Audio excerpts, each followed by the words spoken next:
Well, tomorrow is primary election day, and WJZ has been profiling many of the candidates. There are 9 Republicans hoping to be the state's next governor. Last hour, we heard from Republican Ed Hale. Among his campaign promises, make Maryland more affordable and competitive, rolling back certain taxes and fees. Cutting all these taxes, tech, tire, paint, all these, the registration taxes, these fees, a fee is a tax. We got to cut them. In the interest of fair time, we've asked Governor Moore to join us. He's running for re-election, facing Democratic challenger Eric Felber. Thank you for joining us, Governor. My pleasure. Appreciate it. All right, affordability, it's the word we hear a lot. It's real. People are hurting it, particularly in Maryland energy costs. I mean, everywhere I go, my neighbors say to me, look at this bill. It's doubled, it's tripled. What can you do? What are you proposing to do to help Marylanders that you haven't been able to do the last 4 years? Yeah, well, the truth is costs are too high. You know, that we've seen inflation is now at the highest level that it has been in 3 years. We've seen our energy prices have gone up, north of 15% just in the past year alone. We have seen how gas prices have gone up well over $1 in just the past 9 weeks. And so costs are too high. I think the thing that we have to do, and we have to focus on the things that we can control. So, for example, it's why I introduced and passed legislation that bans price manipulation that's taking place in supermarkets. It's why we have been very clear that not only giving $300 million back to Maryland taxpayers in terms of utility bills, but then also in utility relief, but also saying I believe in an all-of-the-above energy approach, that nuclear has to be an option, that solar and wind have to be an option, that all options must be on the table, and we need to make sure we have a federal administration that believes in that and is willing to help strengthen the grid to help bring prices down.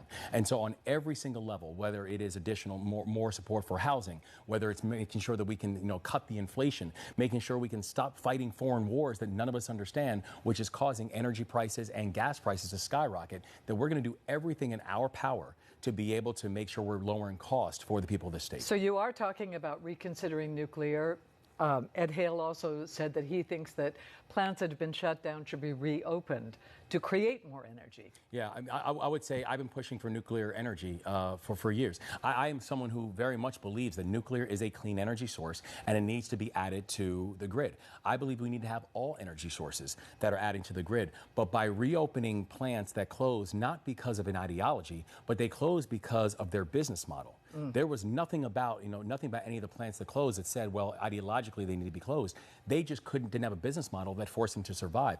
We know the cheapest and the cleanest way that you can get more things on board, whether you're talking about solar and wind, and yes, adding nuclear to that equation. That is the cheapest and the quickest way for Maryland taxpayers to be able to get that relief. And so it's something that we are working on right now. Is it realistic? Is it possible that you actually could do that? It's very realistic. We have plans and projects that were actually already greenlit and working. Now, when the Trump administration came on board, they canceled all of the solar and wind projects, which made it very difficult. But we are still going to move ahead and figure out ways of being able to work with the federal government to be able to get more options, get the grid strengthened, and to bring down costs for the people of the state of Maryland. Okay, and very quickly before we go, just something that happened today. A Trump-appointed judge, as you know, ruled against the DOJ in their effort to get a hold of Maryland's voter rolls. Yeah. What's your response to that? I think it was the right decision, and I think it's something that for all of us as governors that we are seeing. I'm the vice chair of the National Governors Association. In July, I'll become the chair. And for all governors, we know one thing, is that elections are not run by the president. Elections are run by states. In Maryland, we have an independent Maryland Elections Commission that does all the work for our elections to make sure we have free and fair and unbiased elections within our state. I cannot ask them to break the law. Neither can the presidents of the United States. And that's what I think this judgment said, is that we will have our election decisions coming tomorrow, and in Maryland, they will be free and fair and unbiased elections. All right, which is a good time to remind everyone, thank you, governors, for joining us, that tomorrow is primary election day. You do have to vote at your designated polling place. The polls open at 7 in the morning, and then they're open till 8 in the evening.